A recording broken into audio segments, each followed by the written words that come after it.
wellnesscouch.com, streaming wellness into your lives. Welcome to Nourishing the Mother, featuring your hosts Bridget Wood and Julie Tenner.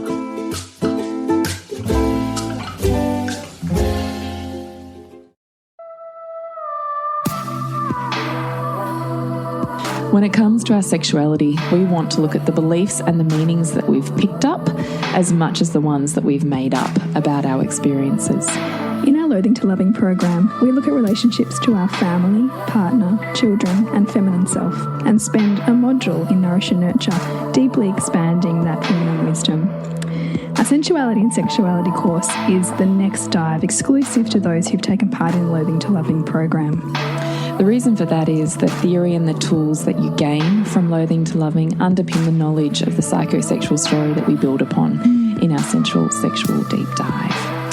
For $289, you can join us in our exclusive Sensuality Sexuality course, or 3 payments of $97. We really want to walk you through loving your sexuality more than your sex life. To find out more and join us, go to nourishingthemother.com.au/online programs. Hello and welcome to Nourishing the Mother. I'm Bridget Wood. And I'm Julie Tenner. And today's podcast is the Boob Angst, which comes after a week of my own Boob Angst, which we will dive into in terms of breastfeeding, breast refusal, bottle feeding, and hopefully crack that open, which I don't think we've actually done on the podcast yet. So let's see where that takes us. Before we do that, I'd love to remind you to jump on to nourishingthemother.com.au, and on the front page there, sign up to join our tribe. Once a week, you get a wrap-up email from us with links to everything we've put out in the world, so you can pick and choose where you'd love to dive a little deeper. And occasionally we'll send you another letter that we call love letters, just conversations Bridget and I would have between ourselves, awakenings, epiphanies that we, feel maybe would speak to your heart and soul as well. So if you'd love to continue this conscious, feminine and motherhood journey with us, then please jump on nourishingthemother.com.au and join our tribe. Now, this podcast is really in relation to a kind of alarming, Instagram post that popped up this last week. When in doubt, reach out to the social tribe. Yeah, and I was thinking, and I immediately when I saw it, so it was, what was it? Breast refusal. Yeah. And so I texted you. I'm like, are you okay? Like, you guys, what's going on? Yeah. And so you've found yourself in a situation where Gwen at 10 months. Yeah, well, not even. She's 10 months in a couple of days, but I guess that the guilty part of my brain goes, she's only 9 months. I mean, 9 months is a common age for babies to go off the breast for periods. Totally, right? 9 to 10 months. Breast refusal was a really common thing I learned about through ABA back with my first. Yeah. Totally learned about it. Have had so many friends go through it. My eldest son kind of went through a little bit of a fussy phase with it, but it wasn't really a super big deal. This is all my judgments come back to bite me. And so we're talking about this in the context of, mothers, you and I, who tend to value extended breastfeeding. So the definition of that really is to breastfeed up to and perhaps even beyond age 2. Yes. Yeah. And I have also... So 10 months is pretty young. Oh, I can feel my heart rate going up as I'm even hearing you say that, yes. It is. I've got so many... I don't even know where to start, Bridge, honestly. And that's why, we can haven't... You tell I'm discombobulated. I know, but we intentionally haven't had a conversation about what's played out this week for you so that we can have it now. Because I can feel it's big. Yeah, it is. It's really big. It is for me, yeah. Yeah. Where do you want to start? I don't know where to start. I guess let's take us back to what happened. Take us back to, what's playing it, how, when you first felt this sense of, oh my God, she's not going on the breast. Why? And how you've dealt with that. So this is now a week ago, and she was getting really fussy and cranky. And you have a night where you're like, oh my God, get home from work because I need to tap out. This is too full on. Yeah. Super grizzly, super cranky, super unsettled at night, and not really eating a heck of a lot. And I was thinking, oh God, are you getting sick or something? And then I think it must have been that morning. We normally have it, so she's 10 months old, we normally have 3 breastfeeds in 24 hours. And she started, maybe it was the 5 a.m. feed. She just wouldn't go on. So I picked her up like normal out of her bed. Normally I just bring her into mine, feed her and pop her back in her bed. And she was like pushing her head away, like with her hands kind of pushing on my, tummy or arms or whatever to arch backwards, like to get her head away from my breast and screaming. And I was like, oh my God, I persisted for like 10 minutes. Like, this is ridiculous, Julie, just put her back to bed. So put her back to bed, had to settle her, which is annoying when you're used to just feeding and everyone goes back to sleep. Settling is annoying. It's a bit of a rude awakening at like 5 a.m. when you're like, what do you mean it's not working? I know. It's my nice cozy, Yeah. And then for the rest of that day, I could not. She was really cranky, wouldn't feed, just really upset, and I couldn't pinpoint what it was. I'm looking at her going, I can't make this out. And then I realised she had, all of a sudden I looked, she was just cutting her top teeth. So actually, to be honest with you, because the week before she'd cut her top tooth, and I was thinking, oh God, these top teeth are absolute horrors. Like these are really creating havoc. And I think I must have had her laying down on me and she was crying probably. And I saw her top tooth and realised she had a massive pus ball. Oh. So she had a gum infection from where her tooth was coming down. And for it to have this huge ulcer and pus ball, I was like, holy shitballs, this is a really bad infection. And I know enough about infections and mouths to know I was not fucking around with this. I was getting antibiotics. This was going nowhere good in her mouth. And she was already not feeding. So I took her to the doctors, got the antibiotics that I knew I was going in for, which tears me up anyway because I have, a charge on antibiotics and going down the path, and Nurofen. My friends were laughing at me because one of my friends was going through a really hard time. So we're meeting at her house and I said, look, I'm coming. I've just got to go get my drugs and then I'll come over. So I toddle with my baby and my bag of drugs and I'm pulling them apart and I'm going, what the fuck do you do with this? I couldn't even work out how to get the Nurofen stick in the Nurofen thing. And it's got this new fandangle thing where you like tip it upside down. I was like, I don't even know how to do this. So it was like the comical joke of, I'm going, how do you even get it into their mouths? I'm like, you squirt it and you blow because then they like go like this and they inhale it. Dead set, that's true. That's like an amazing mum hack. I wouldn't have known either. I'd be like, what do you do here? Lay them on their backs, pop it in and blow on their face and they kind of swallow it because they're in like a kind of gulping reflex. Oh, right. Anyway. Hot tip. It worked really well. Yeah. So I assumed when the ulcer started to heal and the pain meds kicked in that she would naturally want to go back onto the breast because it's comfort and it's healing and it's soothing and it's something she's always done. But that is not what happened. And how's your body feeling at the moment? How are your breasts feeling? Because I imagine, were you having to express? Yeah, I was having to express. Yeah. And I'm feeling tender, like just emotionally tender. And I think it probably plugs into old feelings of rejection that probably sit there as well. And like an anxiety because I couldn't fix it. Yeah, and you couldn't soothe in a way that was that you naturally would. Totally. So I kept trying. I kept persisting. I kept offering the breast way more than 3 times a day, like just you were offering. Yeah. And she would just scream and arch her back and push away from me. Wow. I tried sitting up. I tried lying down. I tried like every imaginable in case it was when she put her head down, her head was hurting or whatever. I tried every imaginable position. Nothing worked. I tried complete nudie time, baths together, showers together, like you name it. You did every trick in the book. I tried it. And still she screamed at my breast. Oh, my God. At one point she slapped it and laughed at me. Oh, really? Oh, my God, this is awful. And I was like, oh. I was so hit by all of the judgements because I remember even quite a dear friend of mine several years ago with her youngest. I can't remember what had happened with him.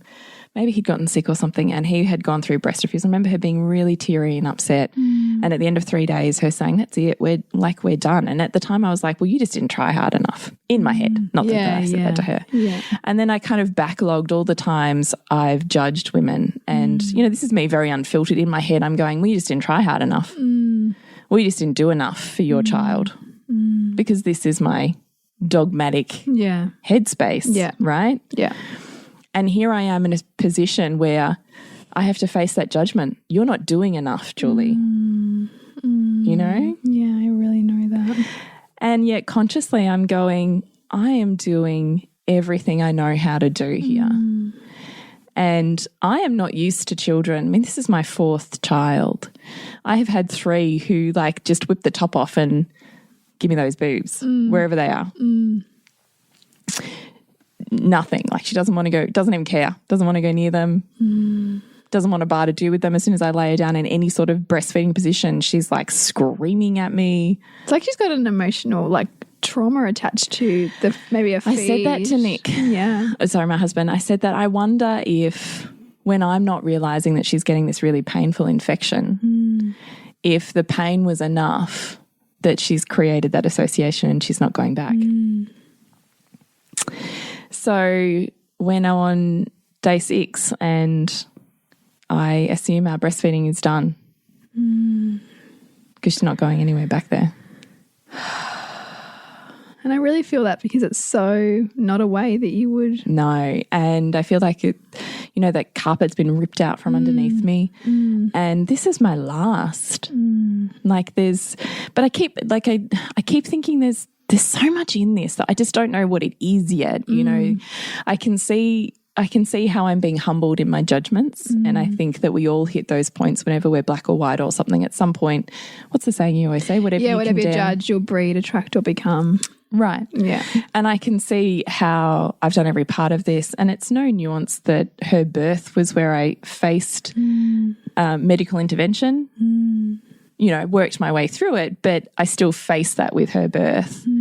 And here I am facing formula with her in my breastfeeding journey. Like I think there's a nuance there that's not by accident. And facing, this is it, right? This is my last thing that's left. I've faced my natural birth dogma. I've faced my health dogma. You know, so much of who I thought I was pre-kids has been, or during even those journeys, has been stripped away and broken by each of my children and remade. And this is the thing that's left, right? Because I've always breastfed easily and consciously and for an extended amount of time. Like it had to be this, right? Yeah, yeah. Because what else was there? Because you already broke through so much of the sleep stuff. Yes, right. That too. Like so much. Yeah.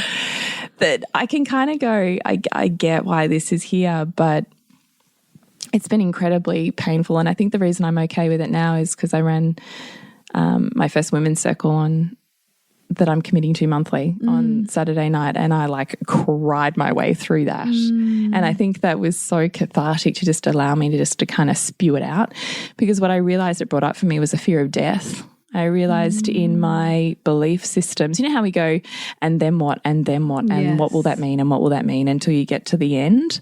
Well, I realized in my head it was, if I don't breastfeed, she will die. Wow. And I know that's a huge leap to make consciously, but unconsciously I was going, she will die. She will die because I'm not breastfeeding her. She will die because she's going to have vaccinations and now she doesn't even have breast milk. She will die is where my head was at. And so painful. Yeah. Like so painful. That's so big, and yet that can be like what's playing out in terms of what's then manifesting for us to get us to confront as stark and as full on a belief like that. It's huge. It's huge. So, and then I went and got formula. Yeah. And because I'm thinking you can't just have nothing. No. Like you're too little. Not between 10 and 12 months, really. You're too little. Like, I mean, she doesn't take the bottle. So now she's not taking the breast or the bottle. So, in the end, anyway, I went and chose an organic formula. So she's in a sippy cup. Yeah, yeah. Well, she guzzled that shit down, didn't she? She's like, hey, this is the goods. I was sitting there half humbled, half angry, you know, and watching my husband feed her and him just actually reveling in that experience. Because it's the first time that's ever happened. We've never had babies that took the bottle, and I've always breastfed. So this is his first feeding experience, really. Wow. And I did have the moment where I was sitting there and just going, you know, who am I to judge this? because when there's disconnection, there's also connection. And I was thinking about that. I was thinking, okay, because for so many women listening who really deeply value breastfeeding and really value that relationship, and I know that there's a number in our tribe who are, you know, grappling with their beliefs around night weaning, for example, and this sense that their babies need it and it's soothing for them, and that you know, to stop feeding overnight would be to take something away that they need, and in that case and also in this case, I think, yeah, but where's the connection going to go now? Because it's not lost, it's just moving. And so no doubt you will begin to find other ways in which you and Gwen will be deeply connected, like you were breastfeeding. I'm not there yet. I'm still in the rawness. Yeah. I'm like, it still feels really emotional for me, and my boobs are still doing crazy stuff. And ironically, I happened to go, buy a whole set of new breastfeeding bras last week. Oh. Yeah, it's ironic, isn't it? Yeah. The week before this all happened. I just thought, so now I have these beautiful lacy breastfeeding bras and these boobs that are exploding out of them because I've still got to work out. My body's still got to work out. It's not feeding. And emotionally, I've got to process that she's not. I think it's that abruptness of it, isn't it? And it's because it was not. And here's another layer, right? It wasn't under my control. I didn't get to control that relationship. But isn't it interesting though? I mean, Gwen wasn't under your control. She made her own way here. Yeah, and it's totally true. You know, how is this? It's this next surprise, right? Yeah, she is. She is. The next way that she teaches you. I've always thought that she's this little smiling Buddha who just chucks some shit up in the air and waits for me to get it, you know. Waits for me to get the good stuff. Anyway, so that's been my week. It's been really intense. My boobs have been sore. My heart's been tender. My preconceptions and my beliefs have been challenged and shattered. How is that? Are you at the point yet where that's broken you open to more love for other women, or more compassion for those that you've judged? Oh, totally. As I looked at my friend who I've had coffee with a few times, and she came to my circle, and you know, I was saying, this is how I'm feeling, and I was looking at her and I'm thinking, you totally get it, and I did not get you back then. And you know, part of my heart kind of aches for that, because I remember her crying in my arms about the loss of this relationship, and I was thinking, yeah, but you could have this be different if you wanted to. Yeah. Ouch, hey? Yeah. And here I am. So, yeah. Well, and the other thing is now, because I used to love the 5 a.m. feed, because she used to sleep through. I'd feed her at 5, she'd be back in bed in 10 minutes, and I'd get up and do some work. But now fucking 5 a.m. requires settling, which is killing me. 5 a.m. is pretty. It's killing me. Because you could see it's so close to getting up by then. It's like, oh. And I'm not sure if it's because she's still healing or whatever, but she's having shocking sleeping at the moment. So she's up. She's up several times a night. So I'm having to get up, and I'm splitting it with my husband. So, you know, we're each up 2 to 4 times a night, settling for this child that, you know, has given up the little. And then in the last, so she gave up breastfeeding and then started getting up and trying to walk around. Wow. In the space of 2 days. Like, how's that from that separation from the maternal self to just bang? That individualization. That's big. It is, isn't it? I think each of my kids, as much as I don't want to say it consciously, have taken big developmental leaps when I've ceased the breastfeeding relationship. And there's just something, I don't know, I want to say spiritual in that, but it's I don't know, this kind of feeling of, well, it's a next, you know, if you think about the umbilical cord as the first cutting of, you know, first initiation into some level of independence, or any kind of separation that creates greater distance between them and their mother, you know, almost says, like, here's your next way in the world, right? So it's a natural step. But it's so, I imagine it's so stark to see that, you know, she's too young. Yeah. Too young, like, and I'm still working through my beliefs, that particularly my health beliefs, that she won't be stuffed for life, which was actually really fabulous being in circle with the sort of my mainstream mum friends who, you know, are getting more and more hippie the more time they spend with me, which is just marvellous. And I'm standing there going, and I'm pretty sure she's going to die, like this. And they all looked and they all smiled and nodded.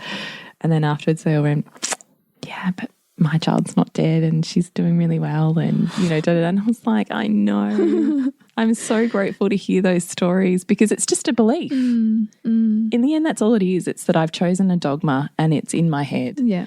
And I'm being asked to peel another layer of that. So here's my baby who has ended my breastfeeding career very unceremoniously, not gently at all. And I'm scrabbling to catch up. And she's still waking up at night, which is like the double whammy, isn't it? So I'm tired and I'm tender. Yeah. Tired and tender. Yeah. I am. And it's such an example of the tumultuousness, I think, too, of the first year of a baby's life as well, and however that plays out. Whether it is breastfeeding, whether it is other kinds of challenges with, like, some women have babies who have colic, or other perhaps health issues or sleep issues, and in every which way they take you to your edges. That whatever edges that you're being called to break through, whether you're conscious of those or not. Totally. Because Gwen's quite a unique soul in that she's taking you to some amazing places, dark places, but that have also shown you enormous light. Oh, look, absolutely. And that's why you and I have such reverence for the mother-child relationship also, and because it makes me more whole. The more I can love, the less I hate, the more whole I am. And judgment is just a form of separation. So I realise that the more I face my own judgments, as painful as it is, the more I'm able to love more. I think it probably begins with more of them, more of me, and therefore more of the people that are around me. That's a deeply connected place to be. I think when you can sit in that space in between the black and the whiteness that of our dogmas, that of the dogmas that we hold, then you have that ability to have such greater appreciation for everyone, because you're not sitting in that judgment, sitting in that place of some right way. It's like on breastfeeding, I remember same thing, really having that same view of course, like, why wouldn't you breastfeed? It's crazy not to breastfeed. Of course you do. And someone saying to me who also had really high values on health was saying, it's like, why is it so good to breastfeed? Some of the most independent people were formula fed. Like Richard Branson was formula fed. Like there's something about, it's the very thing that you say is disconnecting or wrong can actually be galvanizing to an individual. So who are we to judge it? I love those stories, Bridget, because I actually adore having my prejudices challenged. But when they come from your own kids, gee, it's an extra sting, isn't it? Yeah. But I do love hearing those stories because it does, on some level, make me feel more contented of feeling back into that path of, I'm not off path, I'm still on path, because I think sometimes you can think this is the way it should go and it's not, so I must be off my path. Yeah.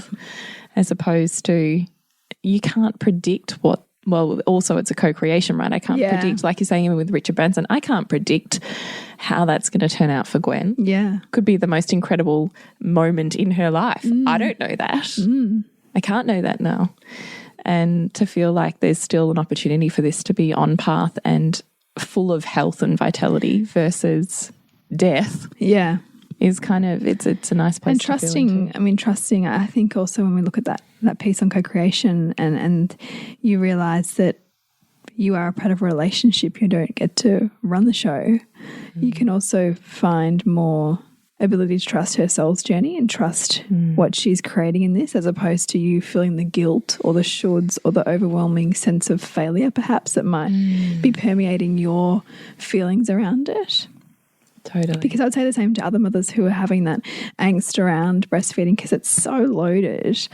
That's why that sort of statement, fed is best, came out, because of, in response to the breast is best dogma, was really, because, the whole breast is best thing can send some mothers into, a downward spiral of P&D and anxiety and all of those things. And so, do you want a mother who is on edge because she's trying so hard to do the best thing in inverted commas for her child, but completely strung out in the process and dissociated?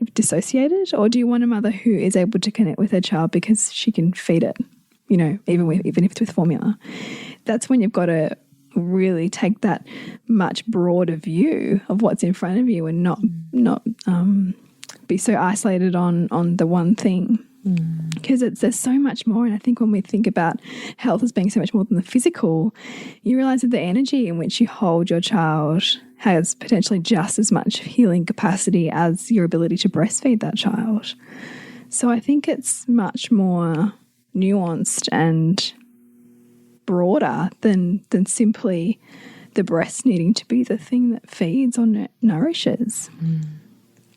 So I would say that to you, and I would say that to anybody listening, that there's so much more to it than that ideal way, because there are so many ways to be with our children well beyond that. Where are you at with breastfeeding? Well, I've been feeding Sylvie like once a day for ages. I don't know. She's nearly 2. Nearly 2. Yeah. So I fed Hugo to 22 months is when I stopped, because I was done. I just couldn't do it anymore. I was just over it. And so I was very unceremonious too, that last feed, because I was like, okay, done. You know, like, and he was really happy to let it go. With her, I'd like just to see how long I can go just with the one feed. She does ask for it at that time of day. From about between 3 and 5 p.m. she'll ask for milker. But I've had strong boundaries around breastfeeding for a long time, which is quite different to how I approached it with Hugo, which was really much that constant feeding on demand, feeding whenever he cried.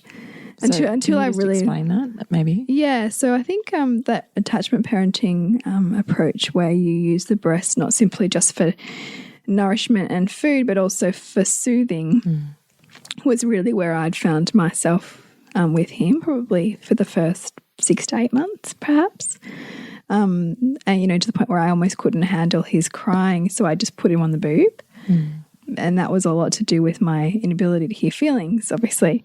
And then once I started to learn more about listening to the feelings and allowing the breastfeeding to be the nourishment for food, and the other times when he's asking for a breast was actually not needing the breast, but rather needing to express a feeling, that was where I started to take the relationship and then would no longer demand feed. So feed, you know, morning and night, or feed morning, lunchtime, night. And so even if Sylvie will ask for milk, you know, at 2 o'clock or 3 o'clock, I'll just say gently to her, look, no, it's not time now, but I'll listen to what's going on for you.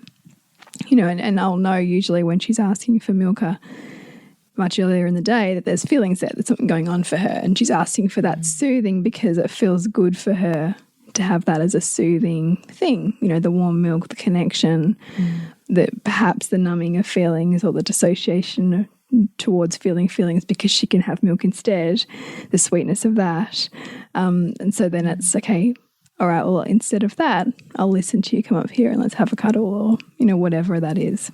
And so I've really enjoyed that understanding, because I've been able to hear what's needed to come up from her and then feed her in a way that is much more intentional, at a set time of day, usually in a set place in the house, usually when I'm looking at her or just focused on her. Sometimes not, sometimes I'll be doing other things.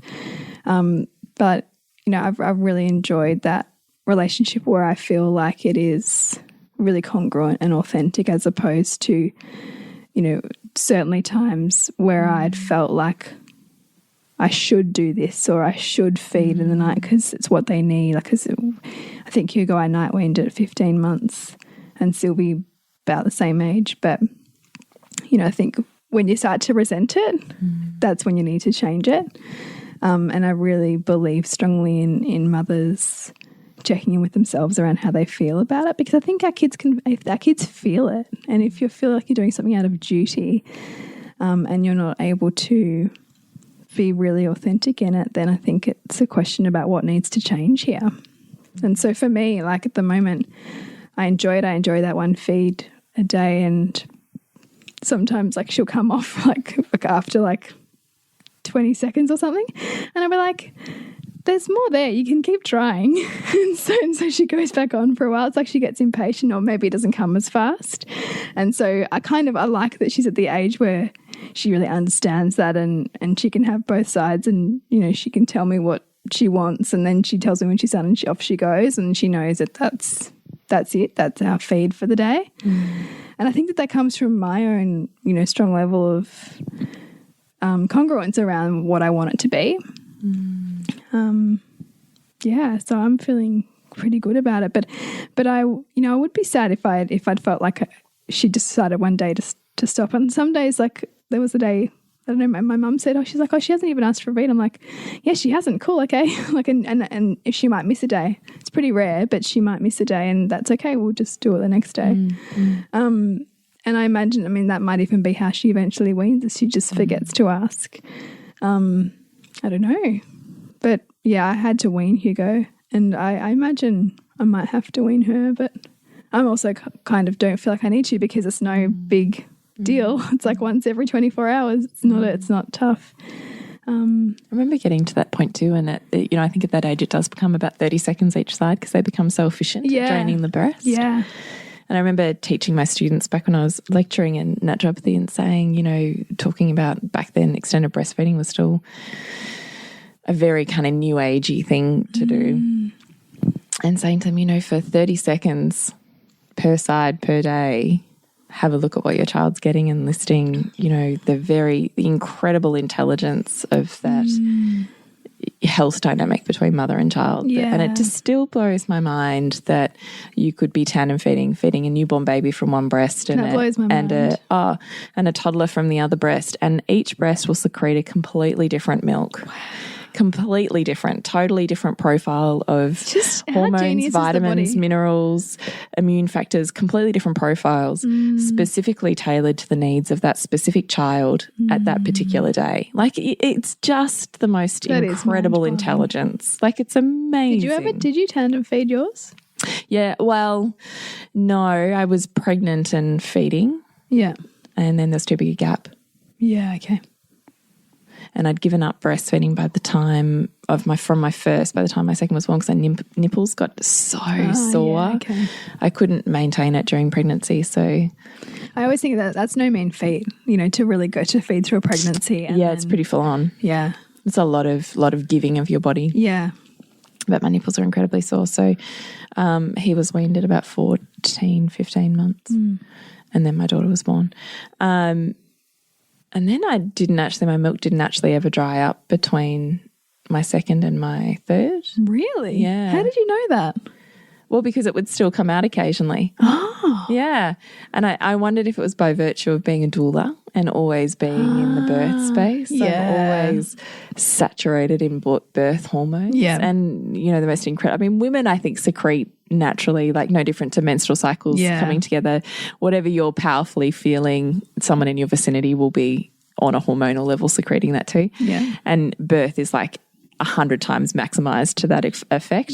So, you know, being at a birth, you just walk out feeling so like just blissed and zen, and like it's like the best drug in the world. Yeah. And I sometimes wondered if it was that response or whether it was just archetypally, I mean, who knows, maybe I was always meant to be the, you know, the village midwife or the village doula who would step in and feed the baby for the mother that's, you know, bled and I don't know, whatever. Yeah. Like tribally, I imagine that's a much more fluid concept that the auntie. I was having a discussion because this is going on for my boobs this week. All my friends are talking about different boob experiences, and one of my friends was saying she was at her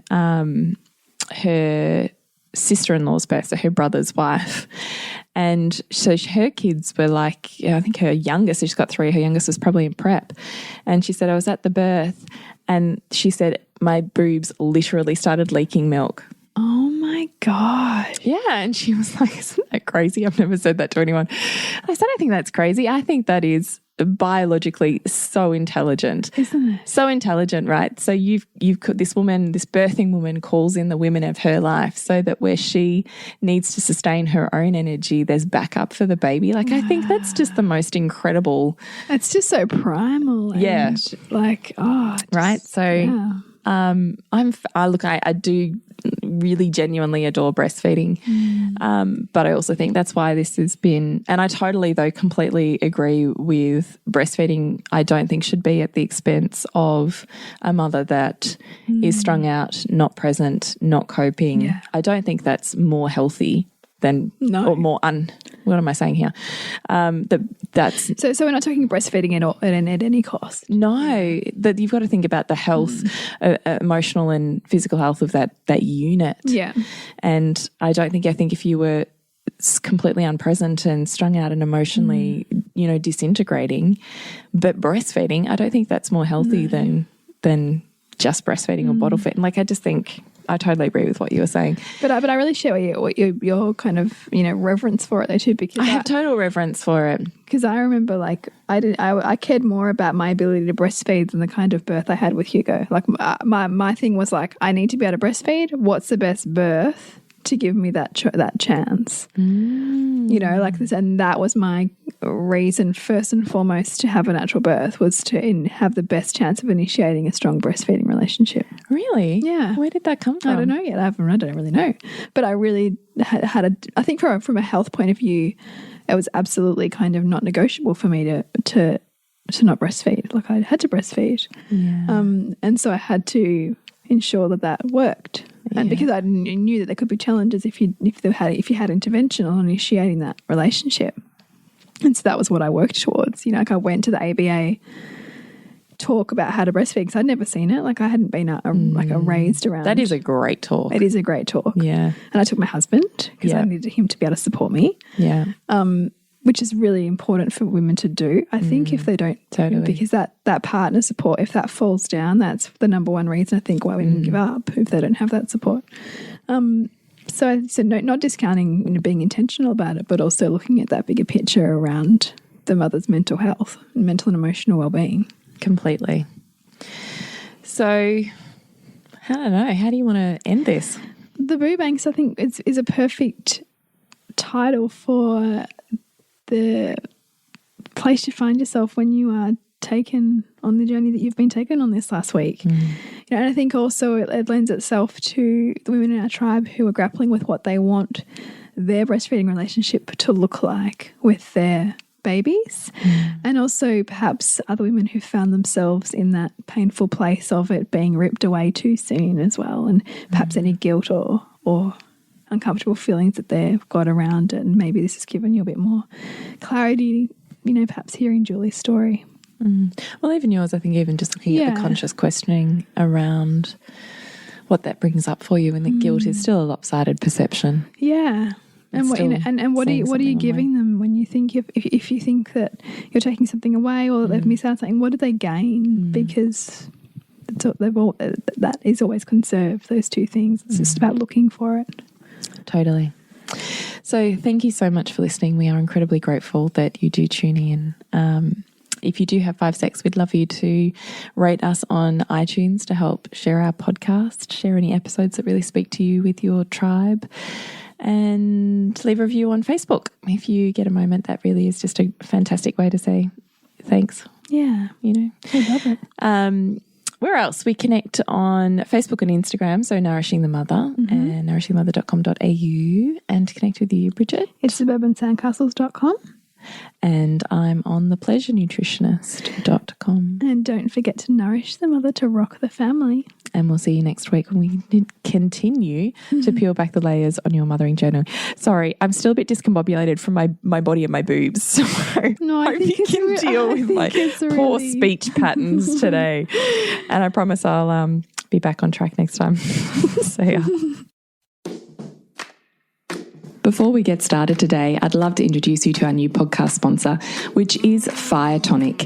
If you haven't heard of Fire Tonic before, it is a raw fermented apple cider vinegar that has a whole heap of other goodness in it, such as chilies, turmeric, garlic, horseradish, ginger, just to name a few. And it has this delicious, warming, spicy kind of aftertaste that just warms your stomach and your solar plexus and has you feeling amazing just by taking it.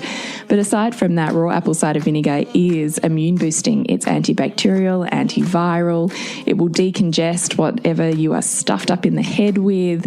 It's antioxidant and anti-inflammatory. It's also the best digestive booster. Apple cider vinegar is the same pH as our natural secretions and also stimulates those natural secretions. So if you're feeling a bit low in your digestive system, if you've got a bit of a sore throat or feel something coming on, it's great. I've used this before just to knock something on its head, like a sore throat or a virus that's gone through the rest of my family. And for me, I've just kept up with the Fire Tonic little shots, which I absolutely love anyway, because I love a bit of spice. And it really does just knock it on its head. So it is locally made here in Torquay, Victoria, in small batches from a really ancient gypsy recipe. And we are absolutely mad for it. So if you also need a bit of a boost this winter that you can take that is delicious, digestive and immune boosting, then please jump on to hillbilby, hilbilby.com.au and check them out. You can also use a special promo code for our tribe, which is Nourish, Nourish 10, in order to get 10% off your order, just to give it a go. Bridget and I use it. It's on our counter all the time. So head on over to hillbilby.com.au/discount/Nourish 10 to get your 10% off and start loving on some Fire Tonic. This year, the Wellness Summit returns. I realised in this time that I couldn't keep waiting for love from other people. I couldn't keep expecting love from other sources. So I had to give that to myself. Yanni says, I don't care if everyone says that the kitchen is the woman's world.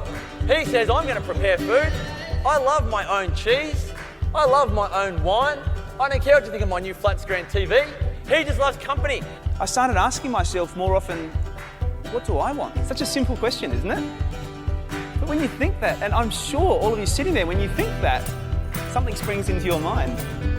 And there's something there that you want that you haven't been doing for yourself. Brett Hill and Marcus Pearce feature at the 2018 Wellness Summit. Bigger and better than ever. Tickets on sale Friday, May 4 at thewellnesssummit.com.